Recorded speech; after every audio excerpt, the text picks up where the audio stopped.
Welcome, everyone, to the Dharma discussion group with Khenpo Tenzin. We're happy to have you all here together, online and in person.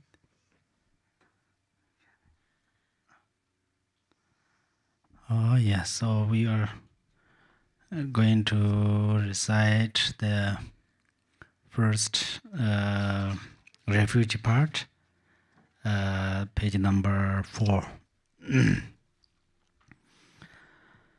Until awakening, I take refuge in the Buddha, the Dharma, and the Supreme Assembly by the merit of generosity and the other perfections. May I attain Buddhahood for the benefit of all beings.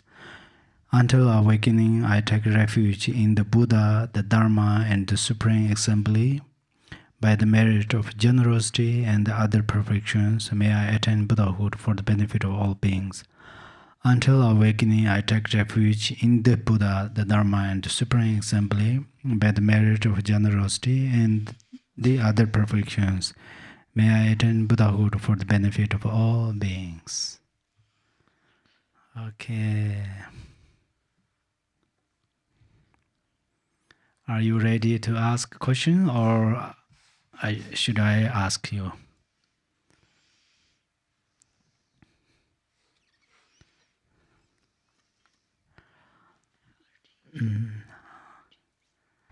Yeah.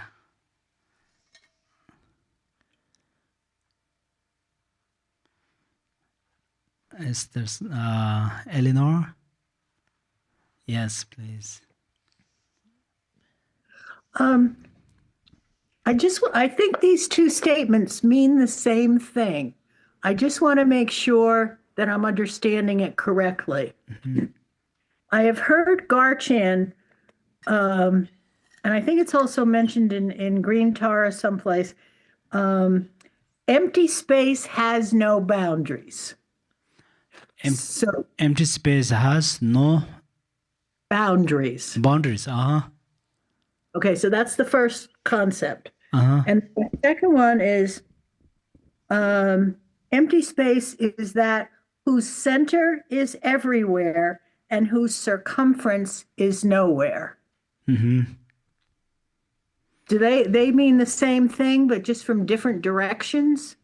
It's same thing. It's same thing. Just it's a way. It's speaking different ways. And, okay. That's what I just needed to check that. Thank you. Thank you so much. Okay, next. Anne. Can you hear me? Anna, sorry. Can you hear me? How are you? You mean me? Yes.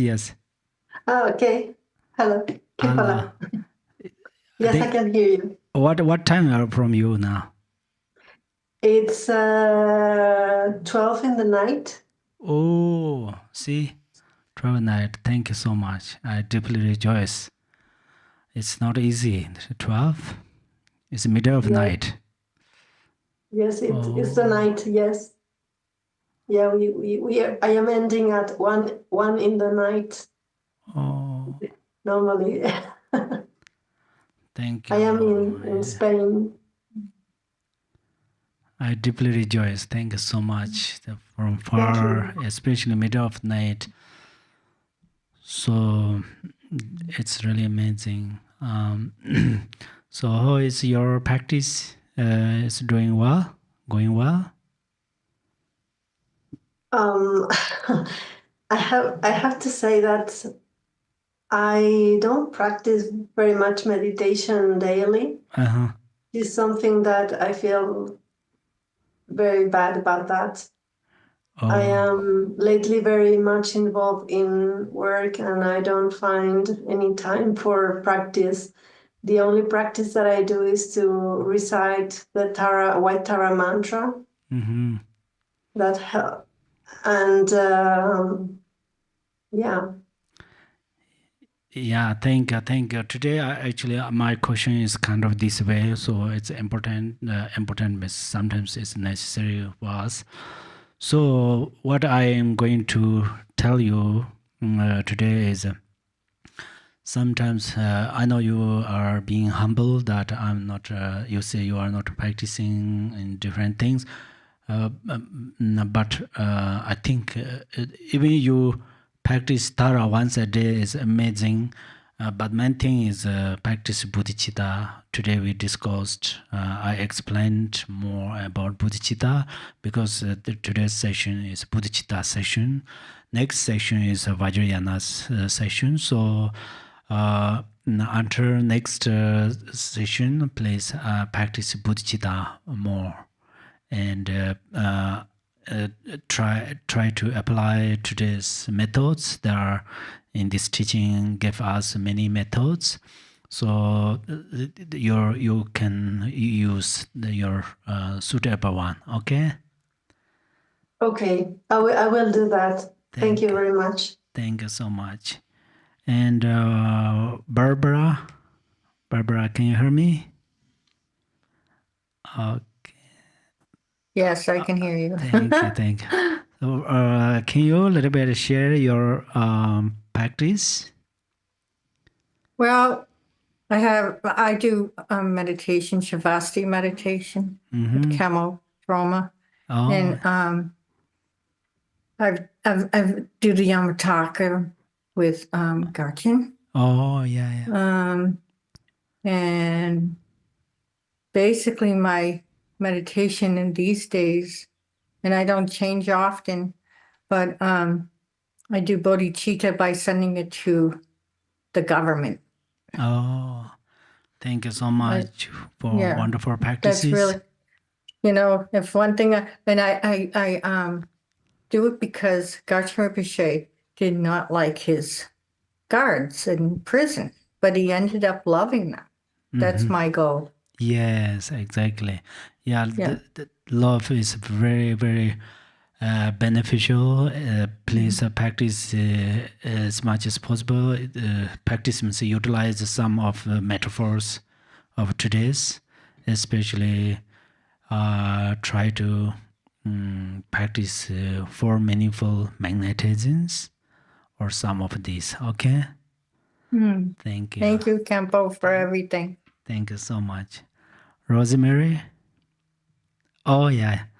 After Rosemary, then I will ask. You have a question? Okay, you go ahead. Sue, can you read?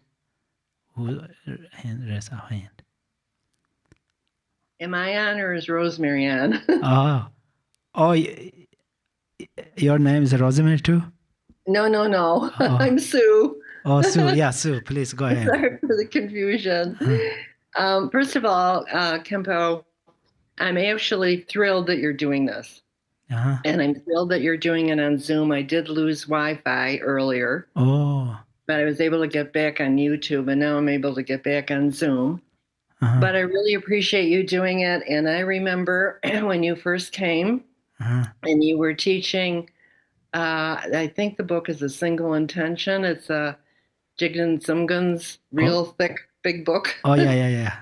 And right. I did start studying that with you, but I didn't, it was on for a few weeks, and it was just really maybe too advanced for me or something. I was really struggling with it. Anyway, I just wanted to let you know that. But in terms of practice, I am wondering if you could speak to the practice of the dedication of merit. Okay. I've always been very curious about merit. And years ago, Bangtol Rinpoche came to Rochester, New York, and I had an interview with him. And he spoke about merit. And I asked him, if he says that's a Buddhist practice. And so, but there are beings out there that aren't Buddhists that do whatever, and they're wonderful people. And but they don't know anything about dedicating merit, right? So I asked him, if you see someone doing something like really great, like just even opening a door for a person or carrying their groceries, you don't know them, but can you dedicate their merit for them? Oh, their merit dedicated for them. Yeah, Oh, because they don't know anything about dedicating merit if they're not in Buddhist practice, right? But I yes. feel like they really should have their merit dedicated. Yeah. And so I just wondered if you would talk a little bit about the dedication of merit, because I'm trying to really remember to do that more now, not just do it when I go to bed at night. I'll review things, but do it more even during the day when something's, oh, okay, I dedicate the merit. I'll dedicate the merit of this. If you could you just give us a little bit of a teaching on that? Yeah, absolutely. Actually, in this Bodhisattva's session, it also there is about the dedication parts. So I mentioned this briefly, but my plan is next after this Vajrayana session, then there was the fivefold of Mahamudara session. So inside us, the particularly I would say emphasize about dedication part. So I have planned to explain at that time. Absolutely, it's when you are going to the shopping center, for example, someone buy vegetables, for example, and then they pay money. So at that time, you see them and you can dedicate their merit. First, their merit you can dedicate for all beings. That means you can dedicate their merit to them. So this is the, for example, Bodhisattvas. There are some dedication prayer. It mentioned that we can dedicate the Buddha's merit. For example, Shakyamuni accumulated merit for 3 countless eons. He accumulated merit 500 he accumulated merit in 500 fortunate life, and he accumulated merit in 500 unfortunate lives.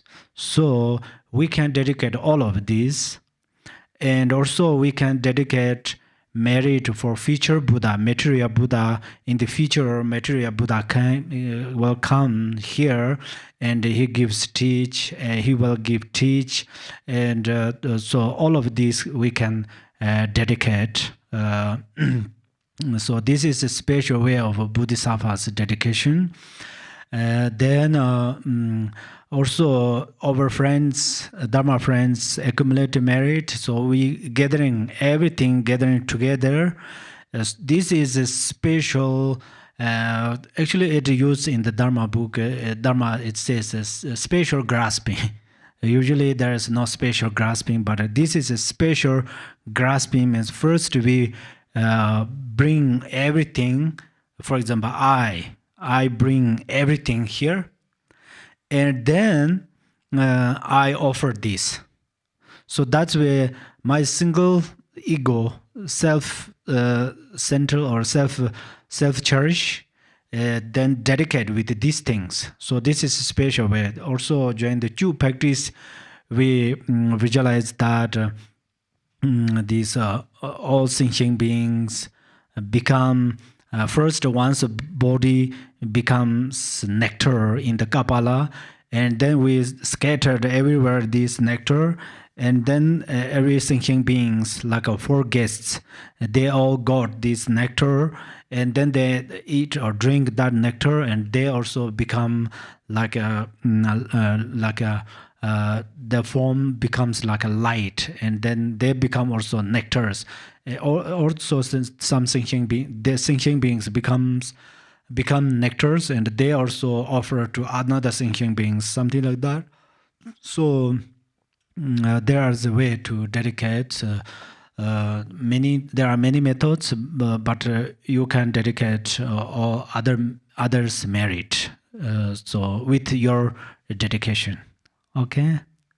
Yes, thank you so much. Thank you so much. Especially you also thank you so much for focusing on the single attention, Buddha's attention. Absolutely, it's not easy. Very thick book. It's not easy to read or study completely, but some of these, if we can study some of these, is also wonderful. And thank you so much. Okay, thank you. Thank you. And Rosemary, how is your practice these days? Hi, Khenpo. Hello. My practice is okay. My concentration hasn't been great, but I'm still reciting and sitting. So. Oh, reciting and sitting? Yeah, I do. I do opening prayers in the morning, and then I have mantra accumulations that I do at night, and sometimes I'll do sadhana in between. Wow, so wonderful! Thank you so much. Please maintain this and then apply some method of today's bodhicitta parts. You can choose which one is suitable for you, and then combine with your practices. And I deeply rejoice. Thank you so much. Thank you, Khenpo. Yeah, next is Shona. Shona, how is your practice? Namaste, Khenpo. My practice is good. I think the part that I want to share about today is that since we've been practicing with bodhicitta, I've been like throughout the day, whenever I feel afraid of what's going on in the world, or challenged or frustrated or angry, actually anything that isn't like in line with how I want to be here in the world, I recite to myself the bodhicitta prayer. And I think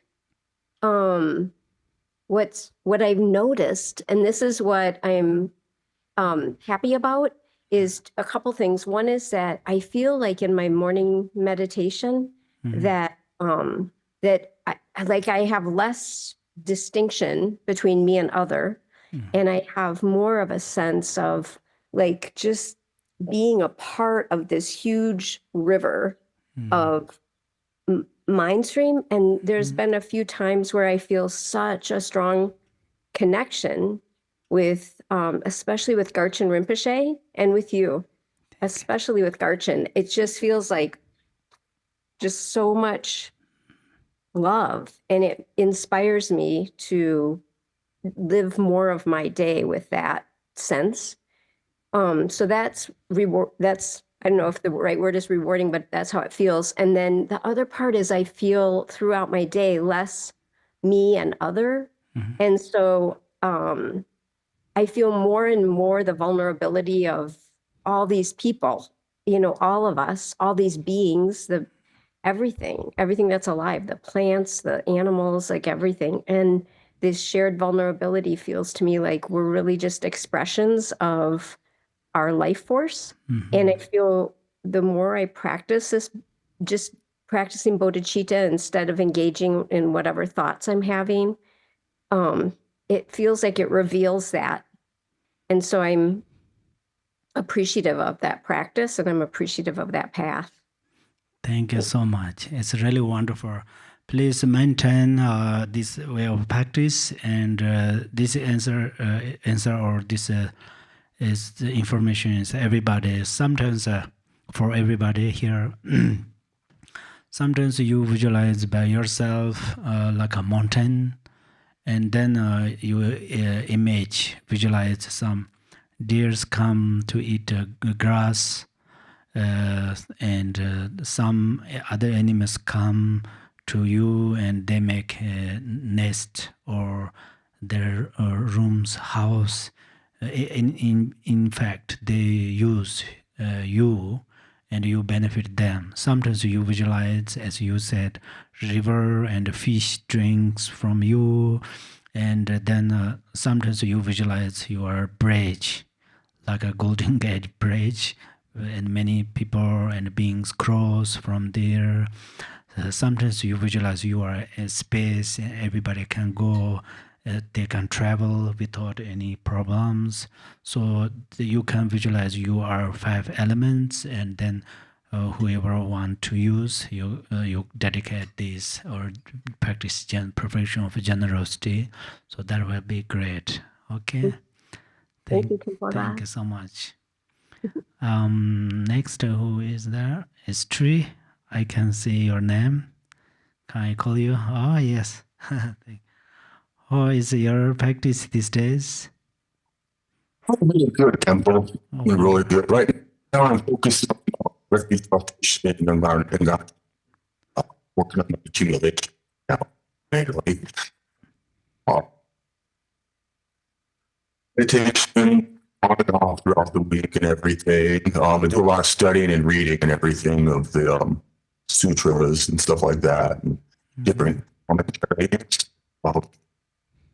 Otherwise, I'm doing great. Oh, wonderful. Thank you so much.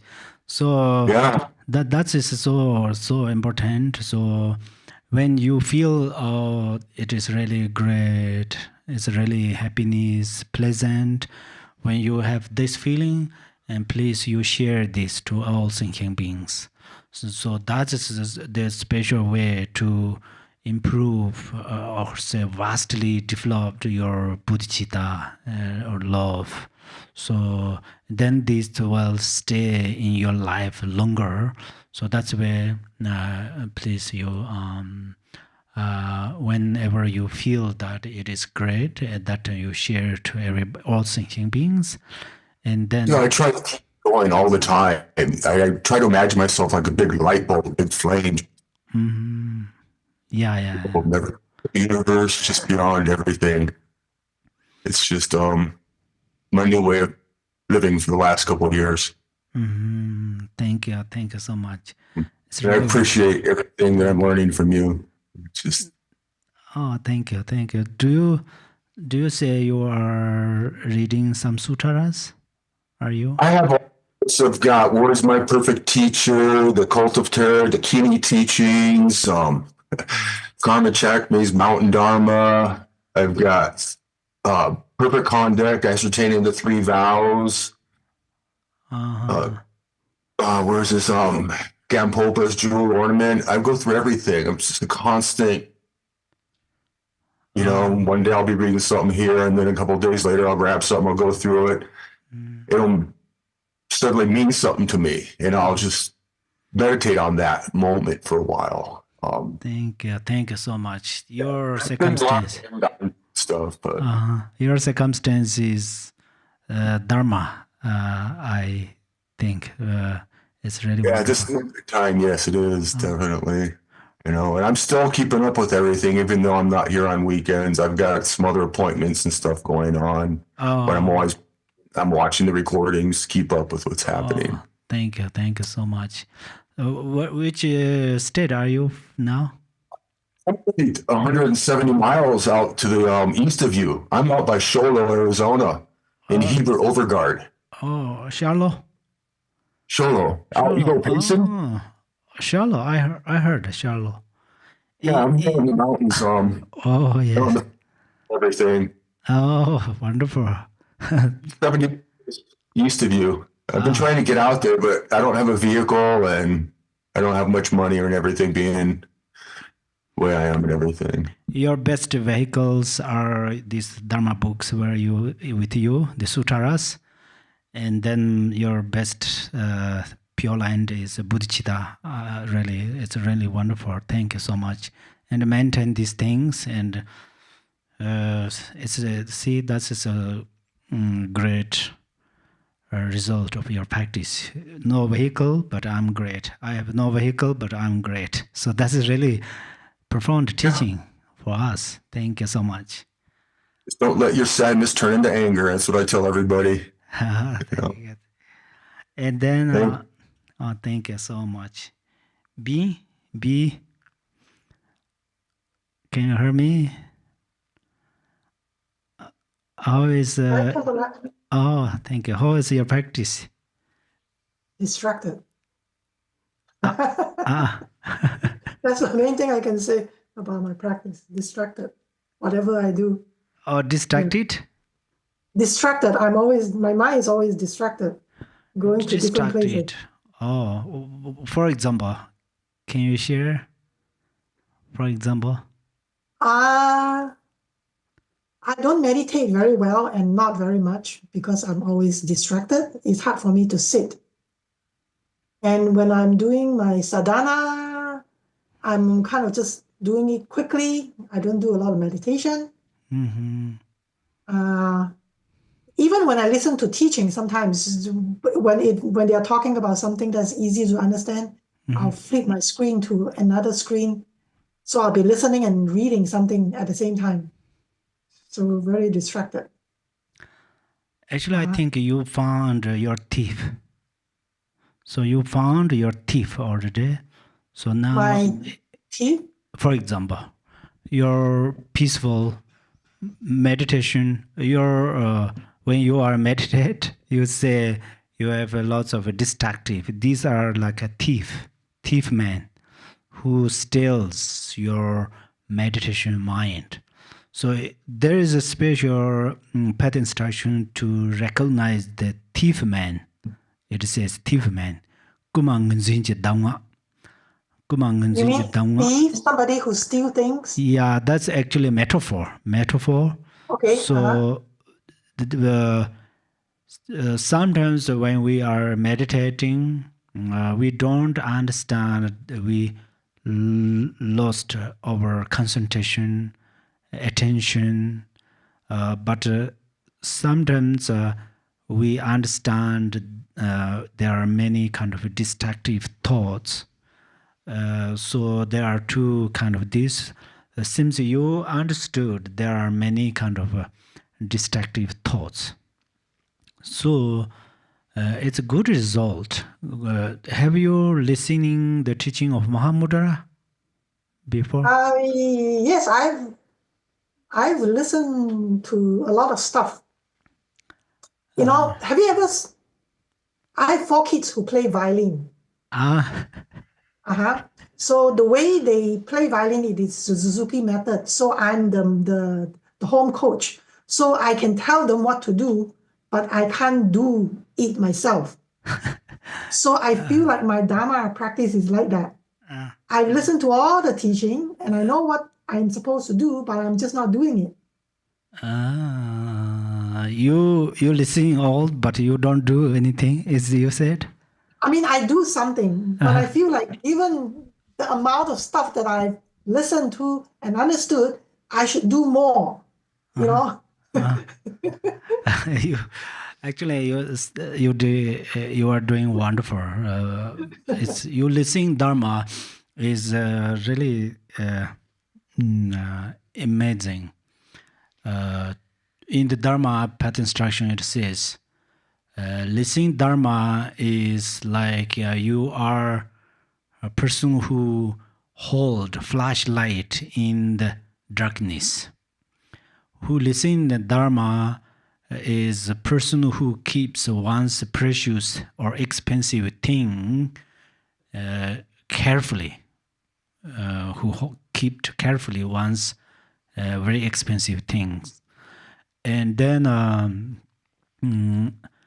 actually listening Dharma is a special thing that nobody can steal this thing, something like that.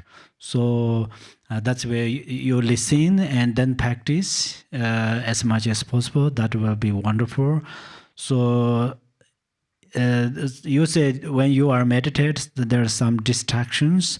So I think sometimes you do mental recitation. So you recite mantra in the mind and just focus there. It helps a lot. So you try sometimes that. Okay?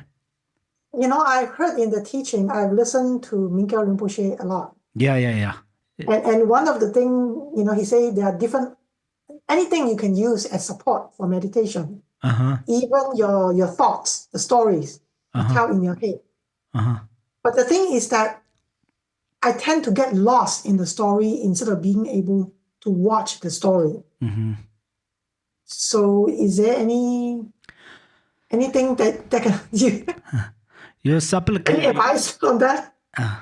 You supplicate your guru and try to arise more kind of a devotion and to supplicate your guru, and then sometimes you recite a mantra recitation, meditate with the mantra recitation. Sometimes there is a hum and a peck out loudly. If your neighbors are okay, roommate is okay, say peck out loudly and it immediately cut. Peck is the machik, the Chu master female machik. She means explain about the quality of a peck. The two syllables pa and ta, so it is special weapon to cut the thoughts immediately. That's where in the Dzogpa Chimbo also has, in the Mahamudra has this method. So pei is a special mantra to cut thoughts. Sometimes you say pei and it cut your thoughts, and then you rest for a little while, and then maintain on there, and another thoughts coming, say again pei and cut. Do like that, and then slowly, step by step, your meditation will increase. Okay. Thank you so much. I'll try that. Thank you. Okay, I think I can see. Well, Diane, did you raise your hand up? Yeah, I did have my hand raised, and then I put it back down. But I'll speak. Oh, please, yes. So I just wanted to thank B for sharing your difficulty in practicing as much as you'd like, because although it's a little bit different, my circumstances are a little bit different, or like how that comes up for me is a little bit different. I also I struggle to practice as much as I'd like as well. When I actually sit down to practice, I don't have struggles with focus. I find it like incredibly rich and rejuvenating, and like I don't struggle with focus at all, and it's like this wonderful gift. But I really struggle like disciplining myself to sit down and meditate or sit down and do sadhana.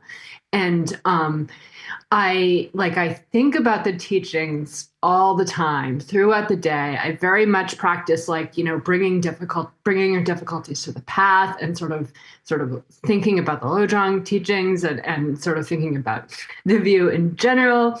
But I do struggle like making myself just like finding that rhythm and finding that like structure, so that like every day you're like, up at 6 o'clock and the first thing you do is, meditate or whatever.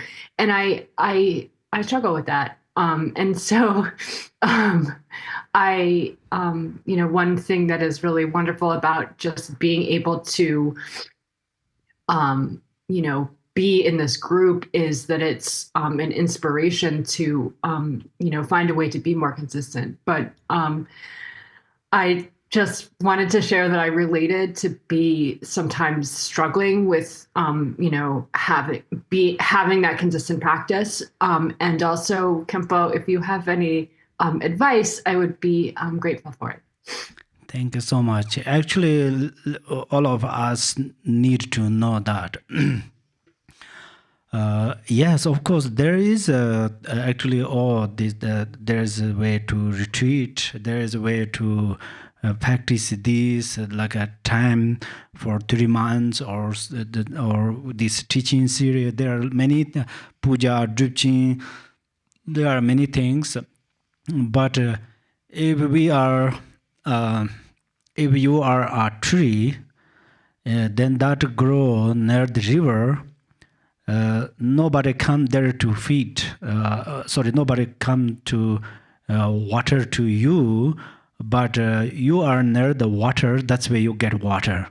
So that way, if you are a tree, you stay there longer because you get tree and your leaves are green, very healthy. Likewise, sometimes we can't particularly do retreat. We can't particularly practice like a hundo or whatever. We don't do the one thing. But we continually maintain with these Dharma activities. Then that is, or sometimes this is really wonderful. Otherwise, oh, I did this, no, I finished this, I'm great at it, and then after nothing to do. Sometimes it will happen like that. Or I don't do particular things, but maintain with the Dharma teachings, pujas, other practices. As I gave you a metaphor like a tree near the river, so that will be so great. So my hope is, I hope you maintain this way, to listen in Dharma, and participate these other practices, and then meditate as much as possible, and then apply some method of bodhicitta love. Today I taught in the first session, and then I think that will be great. I don't feel you all not great practitioners. I always feel you all are great practitioners. So that means I notice some Dharma, how we are going to practice in daily life. So in brief, if we are not separate from Dharma, then our life is a meaningful life. So maintain on there, okay? Thank you so much. Oh yes, just 1 minute here. J, can you hear me? Yeah. J, yeah. Can you hear me? I can hear you. I can hear you. Oh yeah. Khenpo, you have a question for me? Yes. How is your practice? How is my practice? Yes. My practice right now is interesting. It's very heady. I'm working with the Abhidharma, and I am concentrating on that every day. I'm doing both the Bhikkhu Bodhi, which is the Theravada Abhidharma, and I'm doing the Abhidharma Kosha, which is with Turgar. And then I'm doing I haven't gotten into those as much. The 2 books that you recommended to me, which are, hang on, let me go get them. They're right here.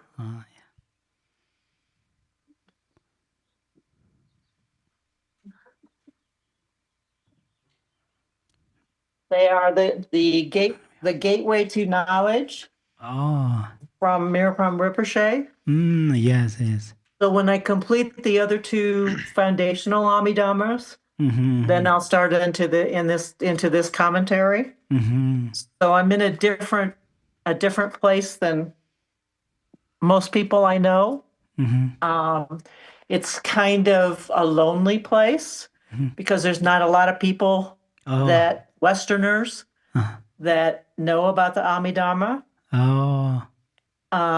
And so talking about it with others, this is the only place to talk about it with others. Oh yeah. Is here. Thank you so much. I deeply rejoice that you brought a wonderful book. That is really wonderful. All of these 8 sections of this Abhidharma Kosha text is really wonderful. Thank you so much. Yeah. It really helps with understanding it gave structure to the mental processes and to the mental consciousness. It gives structure to that, which is for me been very, very helpful. Thank you. Very, very helpful. Yeah, absolutely. That's sometimes when you share about this, then everybody understood, oh, there is Abhidharma Kosha text inside has something like that, this. So then step by step wake up everybody. So that's wonderful. Will be wonderful. Yeah. Thank you. Yeah, thank you for asking, Khenpo. Thank you so much. And then in person, we ask some questions. May I ask you? Can you share your practice? Thank you. Yes. First of all, thank you for telling us that bad things happen before good things happen, because there were many kerfuffles on my trip to visit the center. And I was able to keep that in mind, which is kind of a practice, right? Yeah. There were so many challenges, and I just refused to get angry about it. I was not going to go there. But my practice is in the morning before work, I do the Nondro practice. I don't get a ton of mantra accumulations, but it's lovely. I just so enjoy it. And then I read books throughout the day when I have breaks at work. And this is great. I mean, it's the best thing that's ever happened to me, so I'm very grateful. Thank you so much. Yeah.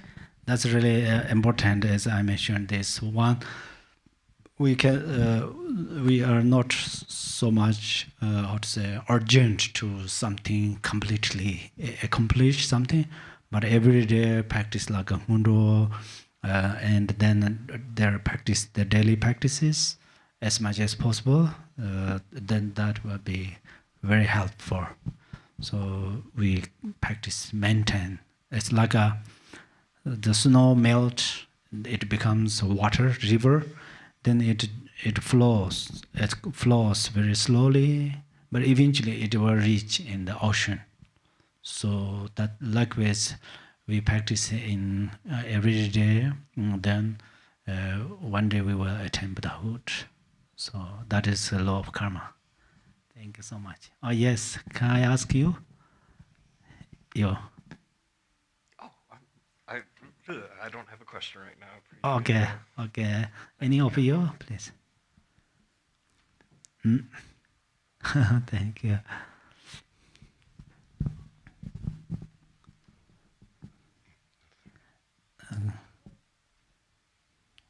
Do you have a question? No. If you don't, okay. Children have a question? May not. Okay, then anyone here in the Zoom, who I did not. There is a question that came in the chat from Elizabeth. She's asking what it means to open the mind. Open your mind. What does that mean? Open mind, actually, the one answer is open mind means bodhicitta.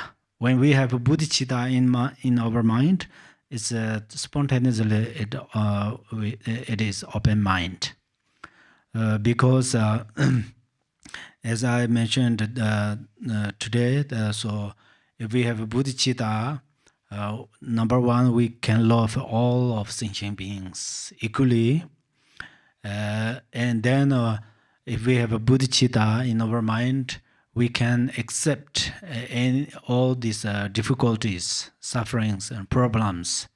When we experience these things, then at that time we become like an ocean. In the ocean, there's many kind of trash, like a garbage, old shoes, or old clothes, or another like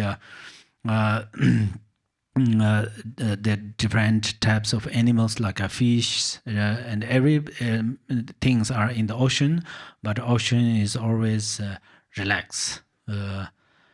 So likewise, bodhicitta is the open. Whenever we arise bodhicitta, then our mind is open. There is no higher than the bodhicitta is key to open our mind, and bodhicitta is also open-minded. And then, and generally, open mind means I think we should understand different cultures. People growing in different cultures, so we should understand each other's background. And then, for example, two people stay in a house. One person like this type of food, and I like this type of food, for example. And then I always say we always cook my favorite food or something. Then it's difficult. It is not open mind. So. For example, sometimes, of course, I should have my favorite food, and sometimes you can eat your favorite food, something like that. And then another is we should understand their favorite, their habit. So he or she doesn't like in this way, but he or she likes in this way. So if I understand that, first I understand that, and second, he or she likes this way, so that's why I will let him or her do this. But if that he or she choose or prefers something, but that thing harms him or her, then give some advice and share. Don't prefer that thing, otherwise it is not beneficial for you, something like that. So I think with people, open mind is like that in the daily life. Otherwise, bodhicitta is the best one. Okay. Yeah, and the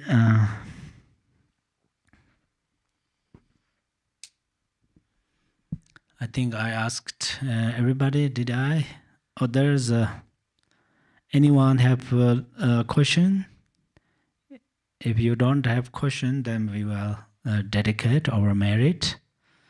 If you do, please, we have a little time today.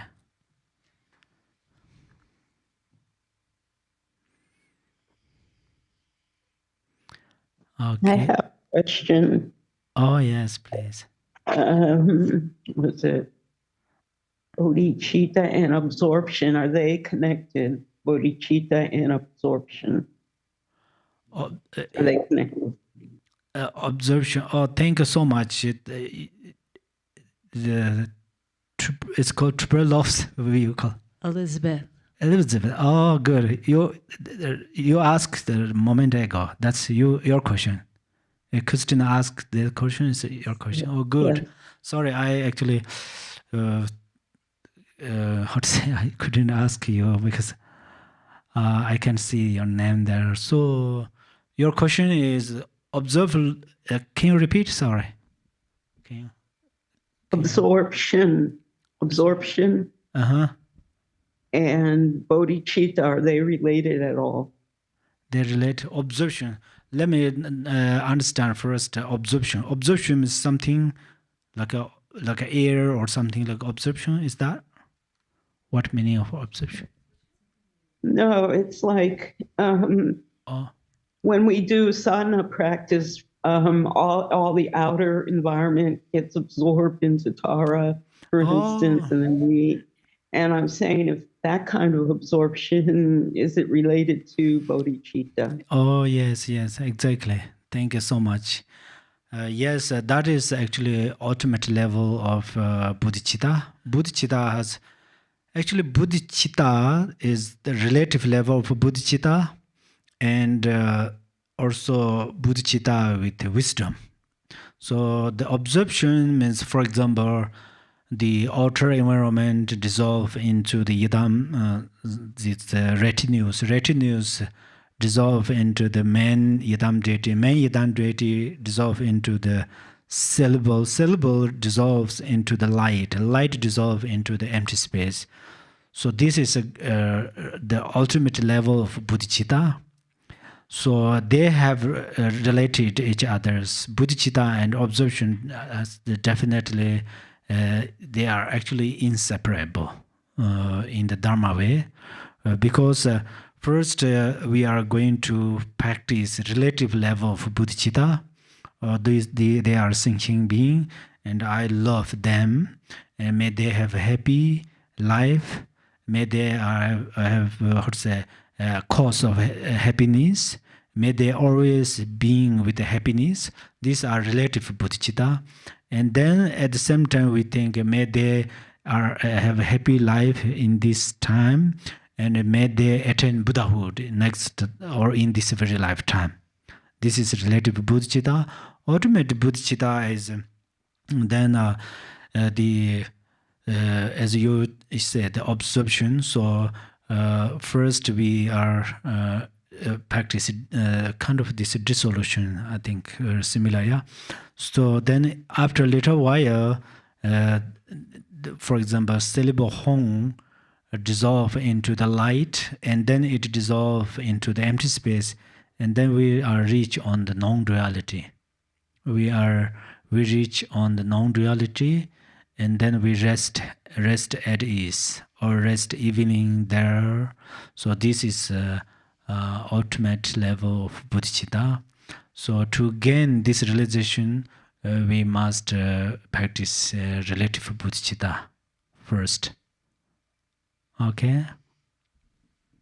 Thank you so much. Thank you so much. Is Lily, are you there? Levi or Lily? Ivy. Ivy, sorry. Yes, I'm here. Oh, thank you so much for being there. How is your practice? You don't want to show your... Oh, you already... I saw you. I had to step away for a minute. So I've been doing the Ngondro, and it's actually been the best practice that I've always try to start a practice, and I can't keep it going, but it's really been helpful for me to...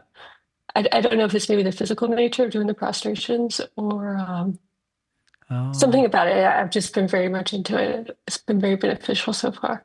Thank you so much. Are you watching from where? Which state? Virginia. Virginia. Oh, yes. Thank you. Thank you so much. Yes. The actually full length of prostration I often mentioned during the Modo teaching. It's my friend, few friend told me they have a diabetic sugar disease. So they first they take care of their food. Second, they tried to walk a lot. And third, they tried to do full length of prostration. And then they told me best result is doing prostration. So then that's just the kind of a proof the prostration greatly benefit in this life. And then also there are lots of benefit to do prostration, but sometimes the prostration as a body, speech, and mind. Normally in the Dharma way, prostration means we physically respect this Buddha Dharma Sangha, and then prostrate by doing prostration by speech means we praise. For example, we recite these recitations. And then prostration by the mind means faith, believe in three jewels, faith in three jewels and the Buddha Dharma Sangha. So faith is very important practice. So faith is the foundation of all. It's very important. So sometimes you can apply all of this. Apply your body, speech, and mind for practicing. Sometimes you meditate. Sometimes recite these prayers. I think that will be wonderful. And thank you so much for sharing your practice. Thank you. Okay, I don't think I leave anyone. I'm missing anyone. May not, yeah. Oh yes, please. You can ask that. Yeah, thank you, Khenpo. Actually, I'm doing Nundro. For example, yesterday I did 120 prostrations, and I realized that sometimes my hands are hurt. Hurts. Yeah. Is that normal, or what can you say about that? Because I'm a little worried, because I want to keep doing Nundro. Mm-hmm. Yeah. So your hands are hurts. That means it purify your negative karma of your body. So that's I'm not talking by my own way of suggestion. It's Dharma says that. So during the prostration, your hurts, your knees or your hands, wherever, it purifies your non-virtues of a body. So don't worry about that. But don't let hurts continually. It seems a little bit complicated, but if your hurts too much, and then you cannot maintain your the prostration or your practices. Yeah, so that's where when you are hurt, you are experiencing hurt, you should accept that. That means, oh, you should be joy with that, happy with that. Oh, it purifies my negative karma of body. It definitely it purifies. And then, second thinking is perhaps you think, oh, it purifies my negative karma of body, so I'm going to do a lot. That is not smart, you know. So then you are, when you hurt too much, then a little bit relax, maybe 5 minutes or 10 minutes, relax, and then maintain. That is very important. We are going to practice continually. So otherwise, it is really wonderful. And I just suddenly remember this. Actually, I should say that during the Ngudro, to the Ngudro group practitioners, some of the Ngudro practitioners, for example, these days, one Dharma friend is she's doing retreat here, and I met her day before yesterday, and we discussed about. She was doing, for example, Vajrasattva, this one section of one part of Ngudro, and then she comes here to accomplish, for example, 100,000. She did, for example, 95,000 already done. So now only 5,000 remains to accomplish, and then he came here in this holy place, and she is going to do retreat here for accumulate this 5,000, and then she dedicated in this holy place. So she shared me that it's like a great teaching, and I immediately think, oh, I'm going to share this our Dharma brothers, sisters. So in the future, it's not necessary end of your practice, you know. For example, you are a Ngudro practitioner, so you come, you are on the middle of this Ngudro practice, and then if you come here, do maybe 7 days retreat for particularly this Ngudro, like a prostration or Vajrasattva or mandala or Guru Yoga, whatever. About 7 days to do here, and then other part do at your home. I think that will be also very great, because this is His Eminence Ngachir Rinpoche's holy place, and so Ngachir Rinpoche often mentioned this is Jinrezek Avalokiteshvaraya's place. So sometimes in the Vajrayana and the Sutara about it says it's how to say blissful place, and then very good friends, Sazan Tozan. These things are also practitioners' great facilities to increase realizations, experiences, and so forth, and then quickly receive some siddhis. And some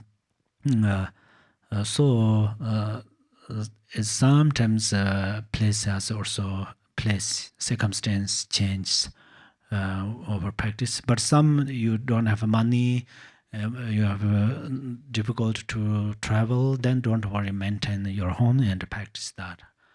Okay, thank you so much, all of you, and let us dedicate our dedication. Please, you arise bodhicitta from bottom of your heart. Then I am going to recite behalf of you, and we dedicate all our merit, combined with all the Buddhas and Bodhisattvas and all practitioners' merit together, and we are going to dedicate it vastly for the sake of all thinking beings attain Buddhahood. Chanjo Zenjo Rinpoche ma je ba na je je ba nyam ba me ba yang gon de be wa jo. May Bodhicitta, the precious and supreme mind, arise in whom it has not yet arisen. Where it has arisen, may it not decline, but ever increase higher and higher. Thank you so much, all of you, and whoever see you and contact with you or talk with you, may you become liberation upon sight, liberation upon touching, liberation upon everything, and may you greatly benefit all beings. Thank you. Thank you. Thank you all. Thank you. Thank you, Khenpo. Thank you. Thank you very much, Khenpo. Thank you. Thank so you, much. Khenpo. Thank Thank you. you, Pola. Thank you, Sangha. Thank you, Khenpo. Thank you. Thank you. Thank you, everybody. Thank you, Khenpo. Thank you so much. Nice to all of you. Thank Till you. next time. Thank you.